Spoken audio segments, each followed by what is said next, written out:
Hi guys, welcome back to my YouTube channel. I hope ನೀವೆಲ್ಲರೂ ಚೆನ್ನಾಗಿದ್ದೀರಾ ಅನ್ಕೊತೀನಿ. ಇವತ್ತು ನಾನು ಶಿವಗಂಗೆ ಹಿಲ್ಸ್ಗೆ ಹೋಗ್ತಾ ಇದ್ದೀನಿ ನಮ್ಮ ಫ್ರೆಂಡ್ಸ್ ಜೊತೆ. ನಿಮಗೂ ತೋರಿಸ್ತೀನಿ ಯಾವ ಥರ ಇದೆ ಅಂತೇಳ್ಬಿಟ್ಟು ಇವತ್ತೆಲ್ಲ ಏನೇನಾಗುತ್ತೆ ಅಂತ ಶೇರ್ ಮಾಡ್ಕೊತೀನಿ. ಓಕೆ, ಮತ್ತೆ ಸಿಗೋಣ. ಬಾಯ್. ಹೈ ಹಾಲ್, ಎಲ್ಲರಿಗೂ ನಮಸ್ಕಾರ. ನಾನು ನಿಮ್ಮ ನಂದಿನಿ. ಇವತ್ತು ನಾವು ಶಿವಗಂಗೆ ಹಿಲ್ಸ್ಗೆ ಹೋಗ್ತಾ ಇದ್ದೀವಿ. ಅದರ ವಿಶೇಷತೆ ಏನಂತ ಹೇಳ್ಬಿಟ್ಟು ನಾನು ನಿಮಗೆ ತಿಳಿಸ್ತೀನಿ. ತಿಳ್ಕೊಳ್ಳೋಣ, ಅಲ್ಲಿ ಹೋಗಿ ನೋಡೋಣ ಯಾವ ಥರ ಇರುತ್ತೆ ಅಂತ ಹೇಳ್ಬಿಟ್ಟು.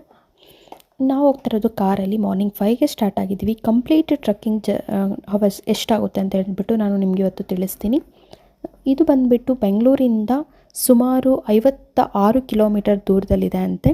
ಇದು ನೆಲಮಂಗಲದಲ್ಲಿರುವಂಥ ದಾಬಾಸ್ಪೇಟೆ ನಿಯರ್ ಬೈ ಇದೆ. ನೀವು ಬಸ್ಸಲ್ಲಿ ಹೋಗಬೇಕು ಅಂತಂದರೆ ದಾಬಾಸ್ಪೇಟೆಗೆ ಡೈರೆಕ್ಟ್ ಬಸ್ ಇದೆ ಅಂತೆ.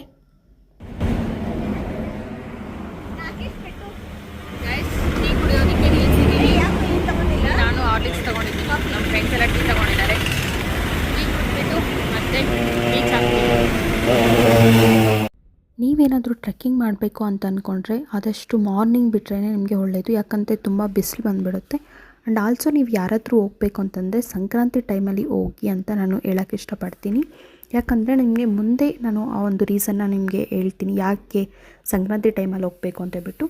ಮಾರ್ನಿಂಗ್ ಸನ್ಲೈಟ್, ಈ ಒಂದು ಸನ್ರೈಸ್ ಆಗ್ತಾ ಇರುತ್ತಲ್ಲ, ತುಂಬ ಚೆನ್ನಾಗಿ ಅನಿಸ್ತು ನನಗೆ ಆ ಸನ್ರೈಸ್. ಅದಕ್ಕೆ ವೀಡಿಯೋನ ಕ್ಯಾಪ್ಚರ್ ಮಾಡಿಕೊಂಡೆ. ಇದು ಮೈನ್ ದ್ವಾರ, ಮುಖ್ಯ ದ್ವಾರ. ನಿಮಗೆ ಸ್ಟಾರ್ಟ್ ಆಗೋದು ಇಲ್ಲಿಂದ ಸ್ಟಾರ್ಟ್ ಆಗುತ್ತೆ ಬೆಟ್ಟಕ್ಕೆ. ನಾವು ಫಸ್ಟ್ ಟೈಮ್ ಹೋಗ್ತಾ ಇರೋದು. ನೋಡೋಣ ಯಾವ ಥರ ಇದೆ, ಆ ಫೀಲ್ ಏನಿದೆ. ಅಲ್ಲಿ ವ್ಯೂ ಪಾಯಿಂಟ್ ಎಲ್ಲ ತುಂಬ ಚೆನ್ನಾಗಿದೆ ಅಂತ ಹೇಳ್ತಾಯಿದ್ರು. ಸೊ ನಾನು ಅದಕ್ಕೆ ವೆಯ್ಟ್ ಮಾಡ್ತಾಯಿದ್ದೀನಿ ಯಾವ ಥರ ಇರುತ್ತೆ ವ್ಯೂ ಪಾಯಿಂಟ್ ಅಂತ ಹೇಳ್ಬಿಟ್ಟು. ಇಲ್ಲಿ ನಾವು ಹೋಗ್ಬೇಕಂತಂದರೆ ಸೈಡಲ್ಲಿ ನಮಗೆ ಇಲ್ಲೇ ಒಂದು ಬೆಟ್ಟ ಇಲ್ಲಿಂದನೇ ಸ್ಟಾರ್ಟ್ ಆಗುತ್ತೆ ಕಾಣಿಸೋದಕ್ಕೆ. ಈ ಬೆಟ್ಟದಕ್ಕೆ ನಾವು ರೀಚ್ ಆಗಬೇಕು. ಎಷ್ಟು ಎತ್ತರ ಇದೆ ಅಂತಂದರೆ ಈ ಬೆಟ್ಟ ಸಮುದ್ರ ಮಟ್ಟದಿಂದ ಸುಮಾರು 1368 ಮೀಟರ್ ಹೈಟ್ ಇದೆ ಅಂತೆ ಇದು ಬೆಟ್ಟ. ಎಷ್ಟು ಅವರ್ಸ್ ಆಗ್ಬೋದು ಅಂತ ಹೇಳ್ಬಿಟ್ಟು ನಮಗೂ ಅಂದಾಜಿಲ್ಲ. ನಾವು ಅಲ್ಲಿಗೆ ರೀಚ್ ಆಗೋಷ್ಟರಲ್ಲಿ ನಮಗೆ ಮಾರ್ನಿಂಗ್ 7:30 ಆ ಥರ ಆಯಿತು. ನಾವು 5ಗೆ ಬಿಟ್ಟಿದ್ದು ಬೆಂಗಳೂರಿಂದ. ಸೊ ಬನ್ನಿ ನೋಡೋಣ.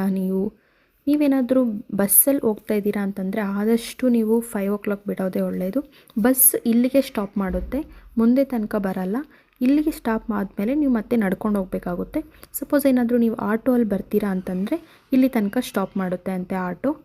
ಇದು ಮೈನ್ ಎಂಟ್ರೆನ್ಸ್. ಇಲ್ಲಿ ಮೈನ್ ಎಂಟ್ರೆನ್ಸಲ್ಲಿ ಶಿವನ ವಿಗ್ರಹ ಒಂದು ಕೂಡ ಇದೆ. ಶಿವಗಂಗೆ ಬೆಟ್ಟ ಹೋಗುವಾಗ ಈ ಕಡೆ ಬಂದರೆ ವಾಶ್ರೂಮ್ಸ್ಗೆ ಹೋಗಬೇಕು ಅಂತಂದರೆ ಆ ಕಡೆ ಹೋಗ್ಬೋದು ನೀವು.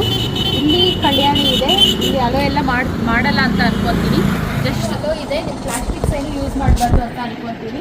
ಜಸ್ಟ್ ನೋಡಿ ಬರ್ಬೋದು ಅಷ್ಟೇ.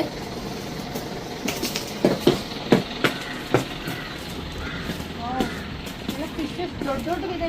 ಫಿಶ್ ಎಲ್ಲ ದೊಡ್ಡದಾಗಿದೆ, ಚೆನ್ನಾಗಿದೆ, ಕ್ಲೀನಾಗಿ ಮೇಂಟೈನ್ ಮಾಡಿದ್ದಾರೆ. ವಾವ್, ಫಿಶ್ ನೋಡಿ ಗೈಸ್, ಸಖತ್ತಾಗಿದೆ ಅಲ್ಲ. ಬರೀ ಇಲ್ಲೇ ಇದು ಮಾಡ್ತಾ ಇದೆ. ಕಲರ್ ಫಿಶ್ ಇದೆ, ಆರೆಂಜ್ ಕಲರ್, ದೊಡ್ಡ ಕ್ಯಾಟ್ಲಾಕ್ ಅಲ್ಲ ಇದು. ಜಿಲೇಬಿಯೊಳಗೆ ಜಾಸ್ತಿ ಇದಾವೆ. ವಾವ್, ಬಂತು ಟಾರ್ಚ್ ಆನ್ ಮಾಡಿ, ಅಲ್ಲಿ ಕಾಣಿಸ್ತಿದೆ. ವಾವ್ ಗೈಸ್, ದೊಡ್ಡದೊಂದು ಹೋಯ್ತದ್ವಿ. ಸಾಕ್ಬಿಡು. ಬನ್ನಿ, ಟೈಮ್ ಆಗುತ್ತೆ. ಕಲ್ಯಾಣಿ ನೋಡಿದ್ದಾಯಿತು. ನೆಕ್ಸ್ಟು ಬೆಟ್ಟ ಹತ್ರಕ್ಕೆ ಹೋಗೋಣ. ಬೆಟ್ಟ ಮೇಲೆ ನೀವೇನಾದರೂ ಟಿಫನ್ ಏನು ಕ್ಯಾರಿ ಮಾಡಿಲ್ಲ ಅಂತಂದರೆ ವರಿ ಆಗೋ ಅವಶ್ಯಕತೆ ಇಲ್ಲ. ಬಿಕಾಸ್ ಅಲ್ಲಿ ಬೆಟ್ಟದ ಮುಂದೆನೇ ಆಪೋಸಿಟಲ್ಲೇ ಟಿಫನ್ ಸೆಂಟರ್ಸ್ ಇದ್ದಾವೆ. ಮಾರ್ನಿಂಗ್ ಸಿಗುತ್ತೆ ನಿಮಗೆ ಟಿಫನ್.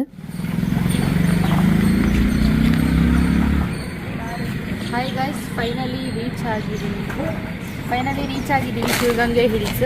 ಇದು ಎಂಟ್ರೆನ್ಸ್. ಮೇಲೆ ಹೋಗಬೇಕು. ಮೇಲೆ ಹೇಗಿದೆ ಅಂತ ಹೇಳ್ಬಿಟ್ಟು ತೋರಿಸ್ತೀನಿ ಬನ್ನಿ. ಟೆಂಪಲ್ ಒಳಗಡೆ ಟಿಫನ್ ಮಾಡಿಕೊಂಡು ಟೆಂಪಲ್ ಒಳಗಡೆ ಹೋಗ್ತಾ ಇದ್ದೀವಿ. ಬನ್ನಿ ಹೋಗೋಣ. ಬಾರೆ ಫ್ರೆಂಡ್ ಮಾನ್ಸ ಗೈಸ್. ನಾವು ಯಾವಾಗ ಕಡೆ ಇಂಟರಿಂದ ಅನ್ಕೊಳ್ತಾ ಇರೋದು ಈ ಬೆಟ್ಟಕ್ಕೆ ಹೋಗ್ಬೇಕು ಅಂತ. ಕರ್ನಾಟಕದಲ್ಲಿ ಹೇಳ್ಬೇಕು ಅಂದರೆ PUC ಇಂದ ಅನ್ಕೊಳ್ತಾ ಇರೋದು. ಇವಾಗ ಹೋಗ್ತಾ ಇದ್ದೀವಿ. ಟಿಫನ್ ಮಾಡಿ ಮತ್ತೆ ರಿಟರ್ನ್ ಬರೋಷ್ಟರಲ್ಲಿ ತುಂಬ ಲೇಟ್ ಆಗುತ್ತೆ. ಸೊ ಅದಕ್ಕೆ ನೀವು ಆದಷ್ಟು ಸ್ವಲ್ಪ ಬೇಗ ಬಿಟ್ಟರೆ ನಿಮಗೆ ಇಲ್ಲಿ ಫ್ರೀ ಊಟ ಕೂಡ ಸಿಗುತ್ತೆ. ಇಲ್ಲಿ 12 o'clock ಆಫ್ಟರ್ನೂನ್ 3 PM ವರೆಗೂ ಊಟ ಫ್ರೀಯಾಗಿ ಸಿಗುತ್ತೆ. ಫ್ರೀ ಊಟ ಯಾವಾಗ ಅಂತಂದರೆ ನೀವು ಹೋದವ್ರಿಗೆ ಆದಷ್ಟು ಕಮ್ಮಿ ಊಟ, ರಿಟರ್ನ್ ಬರೋ ಅಷ್ಟರಲ್ಲಿ ನಮಗೆ ಊಟ ಸಿಗುತ್ತೆ ಇಲ್ವೋ ಗೊತ್ತಿಲ್ಲ, ನೀವು ಪ್ಲ್ಯಾನ್ ಮಾಡಿಕೊಂಡು ಬೆಟ್ಟನ ಹತ್ತಬೇಕಾಗುತ್ತೆ. ಆ್ಯಂಡ್ ಆಲ್ಸೋ ಟಿಫನ್ ಸೆಂಟರ್ಸ್ ಹತ್ರ ನಿಮಗೆ ಶೂಸ್ ಆಗಲಿ ಸ್ಲಿಪ್ಪರ್ಸ್ ಆಗಲಿ ಇಲ್ಲೇ ಬಿಡಿ ಅಂತ ಹೇಳ್ತಾರೆ. ಆ ಥರ ಯಾರೂ ಮಾಡೋಕ್ಕೆ ಹೋಗಬೇಡಿ, ಬಿಕಾಸ್ ಮೇಲೆ ತುಂಬಾ ಕಷ್ಟ ಇದೆ. ವಿತೌಟ್ ಸ್ಲಿಪ್ಪರ್ಸು ನಾವು ನಡಿಬೇಕಂತಂದರೆ ತುಂಬ ಕಷ್ಟ ಇದೆ. ನಾವು ಅದೇ ಥರ ಏನಾದರೂ ಬಿಟ್ಟು ಹೋಗಿದ್ದಿದ್ರೆ ನಮ್ಮ ಕೈಲಿ ಅಸಲು ಆಗ್ತಾ ಇರಲಿಲ್ಲ. ಬೆಟರ್ ನೀವು ಶೂಸ್ನ ವೇರ್ ಮಾಡಿದ್ರೆ ನಿಮಗೆ ಈ ಒಂದು ಬೆಟ್ಟ ಹತ್ತೋದಕ್ಕೆ ಸ್ವಲ್ಪ ಈಸಿ ಆಗ್ಬೋದು ಅಂತ ಅಂದ್ಕೊತೀನಿ. ನಾವು ಶೂಸ್ ಹಾಕಿದ್ದರಿಂದ ನಮಗೆ ಸ್ವಲ್ಪ ಓಕೆ ಪರವಾಗಿಲ್ಲ ಅಂತ ಅನ್ನಿಸ್ತು. ಈ ಬೆಟ್ಟದ ಇನ್ನೊಂದು ವಿಶೇಷತೆ ಏನಪ್ಪ ಅಂತಂದರೆ ಇದು 4 ಸೈಡಿಂದ 4 ವ್ಯೂವಲ್ಲಿ ಕಾಣಿಸುತ್ತೆ. ಅಂತಂದರೆ ನೀವು ಕೂಡ ಒಂದ್ಸರಿ ಟ್ರೈ ಮಾಡಿ ಯಾವ ಥರ ಕಾಣಿಸ್ಬೋದು ಅಂತ ಹೇಳ್ಬಿಟ್ಟು ನಿಮಗೆ. ಇದು ಒಂದು ಬದಿಯಿಂದ ನೋಡಿದ್ರೆ ಶಿವಲಿಂಗ ಆಕಾರದಲ್ಲಿ ಕಾಣಿಸುತ್ತೆ ಅಂತೆ, ಇನ್ನೊಂದು ಬದಿಯಿಂದ ನೋಡಿದ್ರೆ ನಂದಿ ಅಂತೆ ಕಾಣಿಸುತ್ತೆ, ಇನ್ನೊಂದು ಬದಿಯಿಂದ ನೋಡಿದ್ರೆ ಗಣೇಶ ಅಂತ ಥರ ಕಾಣಿಸುತ್ತೆ ಅಂತೆ, ಇನ್ನೊಂದು ಬದಿಯಿಂದ ನೋಡಿದ್ರೆ ಸರ್ಪ ಥರ ಕಾಣಿಸುತ್ತೆ ಅಂತೆ. ಸೊ ನೀವು ಕೂಡ ಒಂದ್ಸರಿ ಟ್ರೈ ಮಾಡಿ.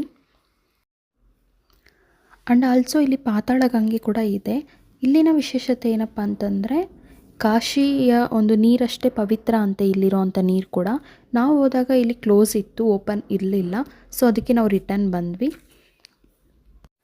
ನೀವು ನಡ್ಕೊಂಡು ಹೋಗ್ತಾ ಇರಬೇಕಾದ್ರೆ ನಿಮಗೆ ಪ್ರತಿಯೊಂದು ಸ್ವಲ್ಪ ಕಿಲೋಮೀಟರ್ಗೂ ನಿಮಗೆ ನಂದಿಗಳು ಕಾಣಿಸ್ತಾ ಹೋಗುತ್ತೆ, ಹಾಗೆ ನಿಮಗೆ ಶಿವಲಿಂಗಗಳು ಕೂಡ ಕಾಣಿಸ್ತಾ ಹೋಗುತ್ತೆ.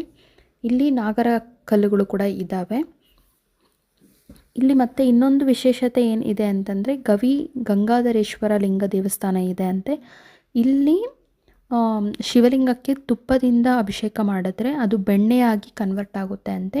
ಇದು ಸಂಕ್ರಾಂತಿ ಟೈಮಲ್ಲಿ ಮಾಡ್ತಾರೆ ಅಂತೆ. ಸೊ ಅದಕ್ಕೆ ನಾನು ಹೇಳಿತ್ತು, ನೀವು ಸಂಕ್ರಾಂತಿ ಟೈಮಲ್ಲಿ ಹೋದರೆ ಮೇ ಬಿ ಅದನ್ನು ನೀವು ನೋಡೋ ಚಾನ್ಸ್ ಇರುತ್ತೆ ಅಂತ ಹೇಳ್ಬಿಟ್ಟು ನಾನು ಸಂಕ್ರಾಂತಿ ಟೈಮಲ್ಲಿ ಹೋಗಿ ಅಂತ ಹೇಳಿದೆ. ಇಲ್ಲಿಂದ ನೀವು ವ್ಯೂ ಪಾಯಿಂಟ್ ನೋಡ್ತಾ ಹೋಗ್ತಾಯಿದ್ರೆ ನಿಮಗೆ ಪ್ರತಿಯೊಂದು ಸ್ಟೆಪ್ಸ್ ಹತ್ತುತ್ತಾನೂ ನಿಮಗೆ ಕೆಳಗಡೆ ವ್ಯೂ ಪಾಯಿಂಟು ನೀವು ಸಖತ್ತಾಗಿ ಇರುತ್ತೆ, ತುಂಬ ಎಂಜಾಯ್ ಮಾಡ್ಬೋದು.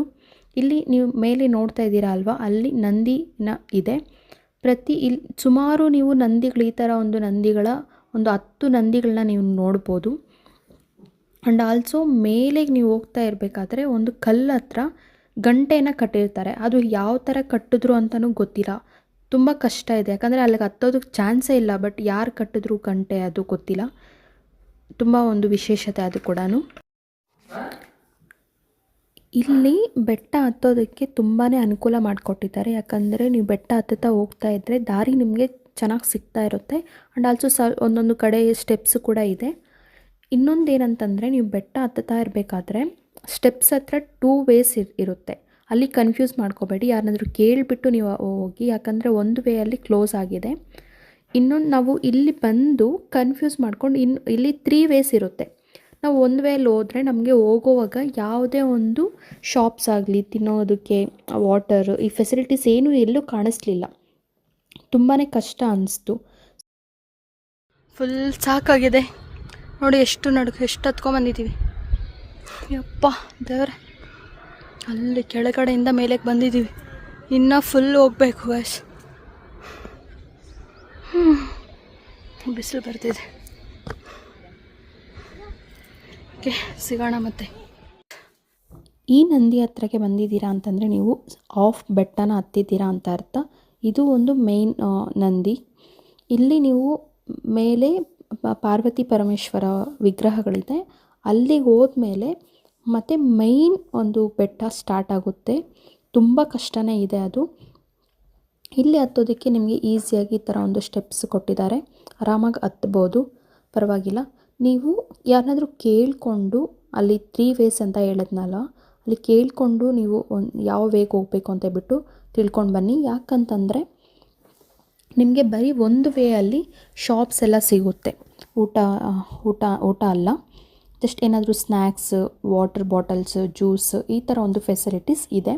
ಸೊ ನೀವು ಕೇಳಿಕೊಂಡು ಯಾರನ್ನಾದ್ರೂ ಹತ್ತಿ ಬೆಟ್ಟನ. ಇದು ಪಾರ್ವತಿ ಪರಮೇಶ್ವರ ವಿಗ್ರಹಗಳು ಇಲ್ಲಿರೋವಂಥದ್ದು. ಇಲ್ಲಿಂದ ವ್ಯೂ ಪಾಯಿಂಟ್ ನೋಡಿದ್ರೆ ತುಂಬ ಸಖತ್ತಾಗಿ ಅನ್ನಿಸ್ತು. ಬಿಸಿಲು ಕಾಲದಲ್ಲಿ ಹೋದರೆ ತುಂಬಾ ಕಷ್ಟ ಅನಿಸುತ್ತೆ.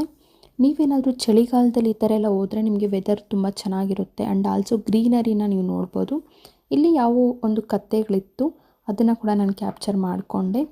ಮೇಯ್ನ್ ನಿಮಗೆ ಒಂದು ಪಾರ್ವತಿ ಪರಮೇಶ್ವರನ ನೋಡಿ ಆದಮೇಲೆ ಇಲ್ಲಿ ಏನು ನೋಡ್ತಾ ಇದ್ದೀರಾ, ಇಲ್ಲಿ ಮೇನ್ ಸ್ಟೆಪ್ಸ್ ನಿಮಗೆ ಸ್ಟಾರ್ಟ್ ಆಗುತ್ತೆ. ಇದು ವೆರಿ ಡಿಫಿಕಲ್ಟಿ ಸ್ಟೆಪ್ಸ್.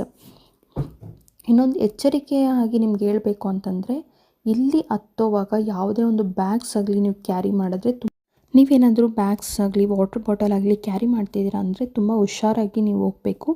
ಯಾಕಂದರೆ ಇಲ್ಲಿ ಕೋತಿಗಳ ಕಾಟ ತುಂಬಾ ಜಾಸ್ತಿ ಇದೆ.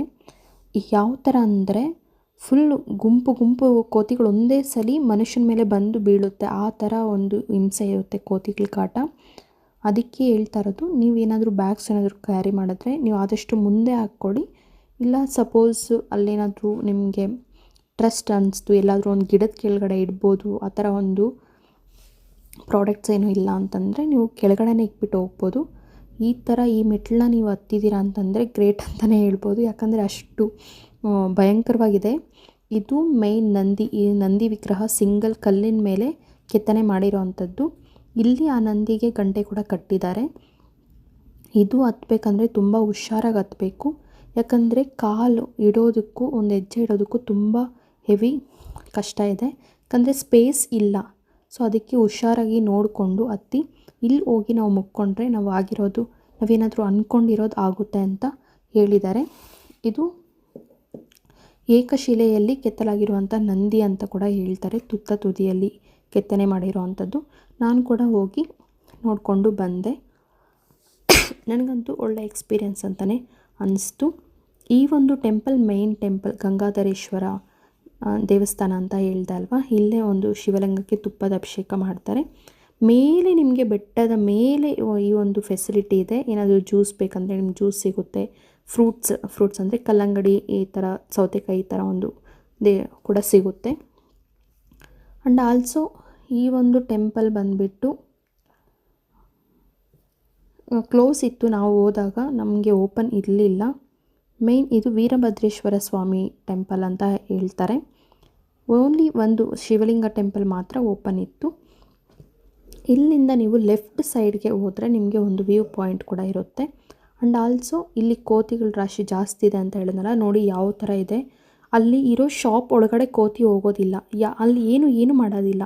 ಯಾರಾದರೂ ಆಚೆಯಿಂದ ತಗೊಂಡು ಬಂದಿರೋರ ಮೇಲೆ ಮಾತ್ರ ಈ ಕೋತಿಗಳು ಹೋಗುತ್ತೆ, ಬ್ಯಾಗ್ ಎಳ್ಕೊಂಬಿಡುತ್ತೆ.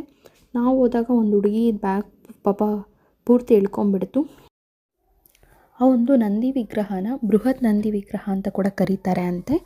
ಆ್ಯಂಡ್ ಆಲ್ಸೋ ಇಲ್ಲಿ ಇವಾಗ ನೀವು ನೋಡ್ತಿದ್ದೀರಲ್ಲ ಪಾಯಿಂಟ್, ಅಲ್ಲಿ ಒಂದು ಇದೆ ಅಲ್ಲ ಸ್ತಂಭ ಥರ, ಅದನ್ನು ಶಾಂತಲ ಪಾಯಿಂಟ್ ಅಂತ ಕರೀತಾರಂತೆ. ಇದರಿನ ವಿಶೇಷತೆ ಏನಪ್ಪ ಅಂತಂದರೆ, ಇಲ್ಲಿ ಹೊಯ್ಸಳದ ರಾಣಿಯೊಬ್ಬರು ಶಾಂತಲಾ ದೇವಿ ಅಂತ, ಅವರು ಇಲ್ಲಿ ಸೂಸೈಡ್ ಅಟೆಂಪ್ಟ್ನ ಮಾಡ್ಕೊಂಡಿರ್ತಾರೆ ಅಂತೆ. ಅಂದರೆ ಬಿಟ್ಟು ಸತ್ತೋಗಿರ್ತಾರೆ ಅಂತೆ. ಸೊ ಅದಕ್ಕೆ ಅದನ್ನು ಶಾಂತಲಾ ಪಾಯಿಂಟ್ ಅಂತ ಕೂಡ ಕರೀತಾರೆ ಅಂತೆ. ಮೇಲೆ ಚಳಿಗಾಲದಲ್ಲಿ ಹೋದರೆ ಮಂಜು ಬೀಳಿ ತುಂಬ ಒಂದು ವ್ಯೂ ಪಾಯಿಂಟ್ನ ತುಂಬಾ ಎಂಜಾಯ್ ಮಾಡ್ಬೋದು, ಸಖತ್ತಾಗಿರುತ್ತೆ. ಆ್ಯಂಡ್ ನಾವು ಕೆಳಗಡೆ ಇಳಿತಾ ಇರಬೇಕಾದ್ರೆ ನಮಗೆ ಒಂದು ಟೆಂಪಲ್ ಸಿಗುತ್ತೆ, ಗಂಗಾ ಪರಮೇಶ್ವರಿ ಸನ್ನದಿ. ಶಿವಗಂಗೆ ಅಂತ ಯಾಕೆ ಕರೀತಾರೆ ಅಂತಂದರೆ, ಇಲ್ಲಿ ಪಾರ್ವತಿಗಿಂತ ಇಲ್ಲಿ ಗಂಗೆ ಇದೆ ಕೆಳಗಡೆ, ಮೇಲೆ ಶಿವ ಇದ್ದಾರೆ. ಸೊ ಅದಕ್ಕೆ ಶಿವಗಂಗೆ ಅಂತ ಕೂಡ ಕರೀತಾರೆ ಅಂತ ಅಂದ್ಕೊತೀನಿ, ನನಗೂ ಸರಿಯಾಗಿ ಗೊತ್ತಿಲ್ಲ. ನೀವೇನಾದರೂ ನಿಮ್ಗೆ ಈ ಟೆಂಪಲ್ ಸಿಕ್ಕಿದೆ ಅಂತಂದರೆ ಇದು ಕರೆಕ್ಟ್ ಶಿವಗಂಗೆ ಅಂತ ಅರ್ಥ. ಅಂತಂದರೆ ನೀವು ಹೋಗ್ತಾ ಇರೋ ದಾರಿ ಕರೆಕ್ಟಾಗಿರೋ ಅಂಥ ದಾರಿ ಅಂತ ಅರ್ಥ. ಬಿಕಾಸ್ ಆ ದಾರಿಯಲ್ಲಿ ನಿಮಗೆ ಎಲ್ಲ ಫೆಸಿಲಿಟೀಸ್ ಇರುತ್ತೆ. ಲೈಕ್ ವಾಶ್ರೂಮ್ಸ್ ಇರುತ್ತೆ, ಅಂದರೆ ಜ್ಯೂಸ್, ವಾಟರ್ ಬಾಟಲ್ಸ್ ಎಲ್ಲ ಸಿಗುತ್ತೆ. ನಾವು ಒಂದು ಮಿಸ್ ಮಾಡ್ಕೊಂಡಿರೋದೇನು ಅಂತಂದರೆ ತೀರ್ಥಕಲ್ಲು, ಒಳಕಲ್ಲಿನ ತೀರ್ಥ, ಅದನ್ನು ಮಿಸ್ ಮಾಡ್ಕೊಂಡ್ವಿ. ಯಾಕಂದರೆ ನಾವು ಬಂದಿದ್ದ ದಾರಿಯೆಲ್ಲ ಸಿಗಲಿಲ್ಲ, ಬೇರೆ ದಾರಿಯಲ್ಲಂತೆ. ಸೊ ಫೈನಲಿ ನಾವೆಲ್ಲ ಮುಗಿಸ್ಕೊಂಡು ಊಟಕ್ಕೆ ಬಂದ್ವಿ. ನಾವು ಮಾರ್ನಿಂಗ್ 7ಗೆ ಸ್ಟಾರ್ಟ್ ಆಗಿ ಈವ್ನಿಂಗ್ ಬರೋಷ್ಟರಲ್ಲಿ ನಮಗೆ 2:40 ಆ ಥರ ಆಯಿತು. ಸೊ 3 o'clock ಆಯಿತು. ಈಗ ಒಂದು ಕಂಪ್ಲೀಟ್ ಜರ್ನಿ 7 to 8 hours ಬೇಕಾಗುತ್ತೆ. ಈ ಒಂದು ವಿಡಿಯೋ ಏನಾದರೂ ನಿಮ್ಗೆ ಇಷ್ಟ ಆದರೆ ಪ್ಲೀಸ್ ಲೈಕ್ ಮಾಡಿ, ಶೇರ್ ಮಾಡಿ, ಸಬ್ಸ್ಕ್ರೈಬ್ ಮಾಡಿಕೊಂಡು ನೋಡಿ. ಹಾಗೆ ನನ್ನ ಚಾನಲ್ನ ಬೆಲ್ ಐಕನ್ ಕೂಡ ಕ್ಲಿಕ್ ಮಾಡ್ಕೊಳ್ಳಿ. All of you take care. ಈ ವಿಡಿಯೋನ ನಾನು ಇಲ್ಲಿಗೆ ಎಂಡ್ ಮಾಡ್ತಾಯಿದ್ದೀನಿ. ಏನಾದರೂ ಈ ವಿಡಿಯೋ ಇಷ್ಟ ಆದರೆ ಲೈಕ್ ಮಾಡಿ, ಶೇರ್ ಮಾಡಿ, ಸಬ್ಸ್ಕ್ರೈಬ್ ಮಾಡಿಕೊಂಡು ನೋಡಿ. All of you take care. Bye bye.